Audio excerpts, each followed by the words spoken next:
नमस्कार दोस्तों। ऋतुचर्या के टॉपिक पे हमने दो चीज़ें देख ली थी, जिसमें हमने पूरा ऋतुचर्या तो कंप्लीट कर ही लिया था। इसके अलावा हमने जो आपका वसंत ऋतु है उसमें कैसे दिनचर्या रखनी चाहिए और जो ग्रीष्म ऋतु है इसमें कैसे दिनचर्या रखनी चाहिए ये देख ली थी। अब हम देखेंगे जो हेमंत और शिशिर है इसमें कैसे दिनचर्या रखनी चाहिए और तत्पश्चात जो शरद ऋतु है उसमें कैसे रखनी चाहिए। तो जो हमने बसंत देख लिया था, ग्रीष्म देख लिया, अब हम हेमंत और शिशिर को एक साथ देखेंगे क्योंकि इनमें मोटा-माटी थोड़ा बहुत ही अंतर होता है। तो हेमंत और शिशिर जो ऋतुचर्या है, जो ऋतु है, इसमें कैसी ऋतुचर्या होनी चाहिए इसके बारे में हम देखेंगे। आपको पता है कि शिशिर जो समय होता है, देखिए ये जो माफ़ कीजिएगा, जब हेमंत वाला समय चलता है, ठीक, ये हेमंत वाला समय जिसमें नवंबर मध्य से जनवरी मध्य तक चीज़ें आती हैं और ये माघ और पौष का महीना चलता है। तो इसके पहले जो आपका जो मतलब हेमंत के बाद जो है ये आपका टाइम आ जाता है शिशिर का, जो जनवरी मध्य से मार्च मध्य तक चलता है। तो आपने देखा होगा कि ये ऐसा मौसम है जब ठंड अब ख़त्म होने की ओर है, ठीक है। तो हेमंत में क्या होता है, अपने थोड़ा सा ठंड जो धीरे धीरे आ रही है और शिशिर में ठंड अपनी चरम पर है और फिर धीरे धीरे ख़त्म, वसंत आने तक में ख़त्म हो जाएगी। तो इस दौरान कैसी हमारी डाइट होनी चाहिए, कैसा हमारी लाइफस्टाइल होनी चाहिए, इसके बारे में हम देखेंगे। तो हेमंत ऋतुचर्या और स्टार्टिंग में है यहाँ पे शिशिर ऋतुचर्या, हम दोनों को साथ में देखने वाले हैं, ठीक है। तो देखिए शुरू करते हैं।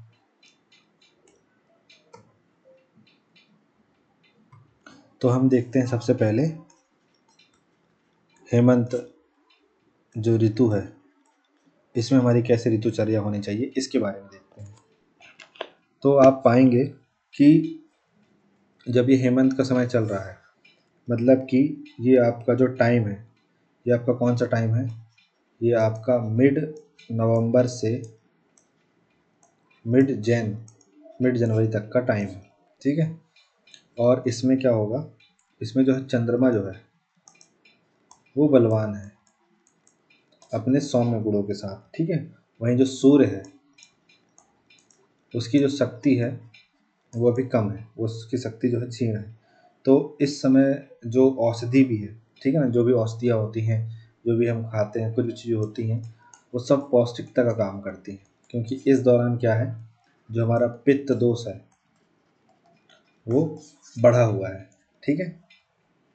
तो क्या होता है कि इस मौसम में जैसे हमें जैसे क्या करना चाहिए, इस ठंड का मौसम है तो व्यायाम के लिए हमें क्या करना चाहिए, मॉर्निंग वॉक वगैरह जो है, ठीक है। और सूर्य की रोशनी लेनी चाहिए, ठीक है। सुबह सुबह विटामिन डी वगैरह इन सब चीज़ों के लिए सनलाइट्स लेनी चाहिए। इसके बाद हमें अभ्यंग जो है, तेल मालिश जो है, ये प्रॉपर अच्छे से करवानी चाहिए और करनी चाहिए। तेल मालिश जो है, जो स्नान है वो हमें कैसे करना चाहिए, जो गुनगुना पानी है उससे स्नान करना चाहिए। साथ ही क्या होता है कि जैसे पित्त दोष बड़ा होता है तो हमारी जो जठराग्नि है, ठीक, वो भी अच्छी खासी जो है बढ़ी हुई होती है। तो हम जो भी कुछ खाते हैं अच्छे से डाइजेस्ट हो जाता है। इसी समय देखते होंगे आप कि इसी दौरान हेमंत ऋतु के दौरान ही जैसे जो त्यौहार आ रहे हैं, तो जो दीपावली के त्यौहार पड़ रहे हैं, ये सब जो त्यौहार पड़ रहे हैं तो इसमें जो मिठाइयाँ खाते हैं, तेल पूड़ी से बनी हुई चीज़ें खाते हैं सब, तो सब डाइजेस्ट हो जाता है, सब पच जाता है। मतलब उस समय आदमी सब मिठाई विठाई सब खाता है। तो त्यौहार भी उसी हिसाब से बनाए जाते हैं, मौसम के हिसाब से। अब कैसे आहार लें और कैसे ना लें, तो ये भी एक देख लेते हैं। जैसे कि कैसे आहार लेने चाहिए, तो कैसे लेने चाहिए इसी की बात करते हैं, ठीक है ना, किस टाइप के लें। तो पथ्य जो होते हैं, जो पथ्य वाले जो जल्दी पच जाते हैं, तो गुड़ से बने जो अचार हैं, ठीक है, जो आपका गुड़ से बने अचार हैं, अचार बोल रहा हूँ कि गुड़ से बने हुए जो चीज़ हैं वो लें, ठीक है। इसके बाद दूध और दूध से निर्मित जो पदार्थ हैं उनका सेवन किया जाए, ठीक है। साथ में खीर हो गया, ठीक है, रबड़ी हो गया, इसके बाद आपका घी हो गया एटसेट्रा, इन सब का सेवन करें। उड़द की जो दाल है, ठीक है, उसका सेवन करें। इसके बाद जो नया चावल है, ठीक है, नए ग्रेन्स हैं, उनका सेवन करें। इसके बाद गर्म, स्निग्ध और पौष्टिक चीज़ें खाएं, ठीक है। गर्म चीज़ें ज़रूर खाएं, जैसे मसाले वाली चीज़ें खाएं, मसालेदार सब्जी खाएं, ठीक है। इसके अलावा और आप क्या कर सकते हैं, जैसे सूखे मेवे के लड्डू खाएं, ठीक है। तो जो आप गर्मी में नहीं खा सकते वो सब इस मौसम में खाएं, ठीक है। इसके बाद क्या खाएं, आप क्या खा सकते हैं, जो ड्राई फ्रूट्स होता है, तो ड्राई फ्रूट्स वगैरह जो है इन सब का सेवन करें। तो ये सब जो चीज़ें हैं ये बढ़िया से हमको खानी चाहिए इस समय पे। तो इसके बाद और हमें इसमें क्या देखना है, और बाकी ऐसा कुछ है नहीं, ठीक है। बाकी ज़्यादा थोड़ा सा अब ठंड का मौसम है तो ज़्यादा फ्रिज वाली चीज़ें ना खाएं, ठीक है, ये भी ध्यान दें। तो ये हो गया हमारा हेमंत ऋतु का। अब मैंने आपको बोला था जैसे कि देखिए यहाँ पे ये मैंने बोला था कि जैसे हमने देखा था ये यहाँ से चालू किया था हमने, ठीक। देखिए जो ये स्टार्ट हो जाता है यहाँ से, तो mid Jan to mid March ये चलता है, ठीक है। और mid November to mid Jan हेमंत चलता है। तो हमने अभी क्या देखा, हेमंत देखा। अब इसके बाद हम देखेंगे शिशिर, ठीक है। तो मैं आपको ये कहना चाह रहा हूँ कि जो भी अभी मैंने आपको हेमंत ऋतु में पढ़ाया है, ठीक है, हूबहू शिशिर ऋतु में भी यही मोटा माटी चीज़ें चलनी है, ठीक है। बस आपको मैं थोड़ा सा यहाँ पे कुछ बेसिक जो अंतर हो बता देता हूँ।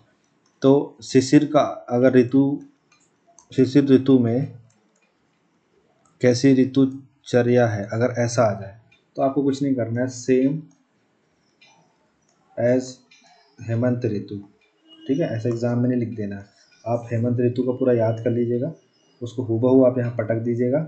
इसके बाद बस आपको क्या करना है, इसमें लिखना है आपको थोड़ा सा कि इसमें ठंड ज़्यादा होती है, ठीक है, क्योंकि चरम पे है ना अपने। अब जैसे पौष का महीना चल रहा था, पूछ की रात किताब पढ़ी होगी आपने, तो कितनी चरम ठंड होती है उसमें।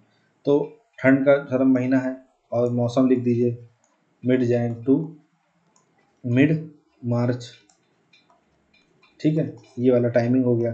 तत्पश्चात इसमें त्वचा में आपको रूखापन जैसी चीज़ें रहेंगी, ठीक है। इसके पश्चात और क्या रहेगा, तो आप अपन को यही वही करना है, अभ्यंग करना है, मतलब मालिश करना है। तो सेम जैसे वहाँ कर रहे थे, कुछ क्या कहना चाहिए, तो सेम जो है हमने जो हेमंत ऋतु में फॉलो किया था, और हेमंत ऋतु में जो जो आहार खाने थे, इसमें भी जो पित्तरस आपका जो है वो पित्तरस बढ़ा हुआ है, वो सेम कुछ सेम कंडीशन यहाँ पे भी है, बस माह अलग हो जाएगा, बाकी सब कुछ सेम है। तो आई होप सो आपको समझ में आया होगा कि जो मैंने हेमंत ऋतु में जो ऋतुचर्या बताई और शिशिर में जो बताई वो आपको प्रॉपरली क्लियर होगा। सो अगर अगले लेक्चर में शरद ऋतु के बारे में आपको डिस्क्राइब करूँगा, फिर बचेगी अपनी वर्षा ऋतु। तो अपना ये ऋतुचर्या वाला पूरा टॉपिक, दिनचर्या वाला पूरा टॉपिक सब समाप्त हो जाएगा।